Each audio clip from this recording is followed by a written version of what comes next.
Welcome to another Players to Watch episode, and today we're looking at budget forwards. So I've got 8 budget forwards on my shortlist. I'll go through each of those first, and then we'll move on to my top 3 picks. Shane Long looks like a great option at 6.5 million.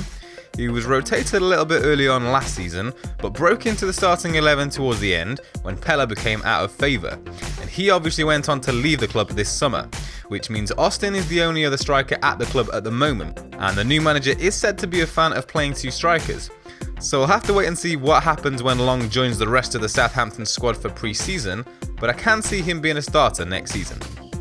Andre Gray is another option, coming off the back of a great season in the Championship, where he scored 25 goals and 9 assists and finished as the league's top goalscorer. Obviously, he'll need to adjust to the Premier League, and I don't expect him to get anywhere near the returns he managed last season, but I still think he'll do well. Callum Wilson was only able to make 13 appearances for Bournemouth last season after suffering an injury that forced him to miss most of the season, but he made a great start, scoring 5 goals, and now he's fully fit and ready to go. Andy Carroll is currently West Ham's first choice option up front, although they are said to be in the market for another striker, so that's something to keep an eye on. But his return of 9 goals and 2 assists from 27 appearances is pretty decent for a 6.5 million striker. Rondon is another option. A lot of people are considering him to start with due to West Brom's opening fixtures. I do think he's an option, but I am put off by the fact that West Brom aren't really a team that score many goals. Their tactics are mainly to park the bus and attack from set pieces, so his service may be limited. Troy Deeney had a pretty good season, 13 goals and 9 assists for Watford. Igalo stole the limelight early on, but faded out towards the end, and Deeney took a while to get going in the Premier League in terms of getting on the score sheet, but ended the season fairly strongly. Deeney is a little bit more expensive than the previous options at 7 million, and for that reason, I'm not so sure about him. Igalo and Defoe are also strikers I'd put into that category, as there are quite a few good options at 6.5 million. And these final 2 options on the shortlist are punts really. Benteke on the basis that he were to move to Crystal Palace, which looks quite likely, could be an option.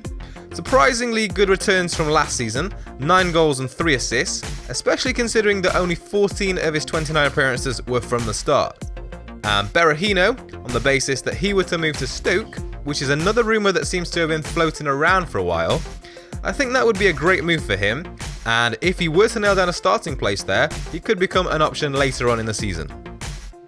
But now we'll move on to my top 3 budget forward options. Callum Wilson is in there, 5 goals from only 9 starts last season.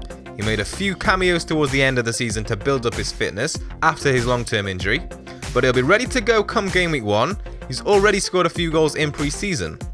I think there are better options to start with due to Bournemouth's fairly average opening fixtures, but going forwards, Wilson is definitely one to watch. Andre Gray is also in my top 3. Yes, he was in a lower league last season, so we can't read too much into his stats, but he's a great striker, and I think he's got what it takes to make the step up to the Premier League. He starts the season with 3 of his first 4 games coming at home against Swansea, Liverpool and Hull, so I'd definitely consider him right from the off. And my number 1 option for a budget forward is Shane Long. He's been in the Premier League for a while now with various clubs, so he knows the league well. He made 23 starts last season and only 21 as a centre forward, which is where the bulk of his goals and assists came from. So if he can nail down a starting place under the new manager and get a full season under his belt, I think he'll improve on his 10 goals and 4 assists from last season. So thanks for watching the video. Be sure to check out the other episodes of Budget Players to Watch, which are all live on the FPLtips channel right now, as well as a ton of other pre-season content. Like and subscribe if you've enjoyed the video, and I'll see you for more pre-season content next week.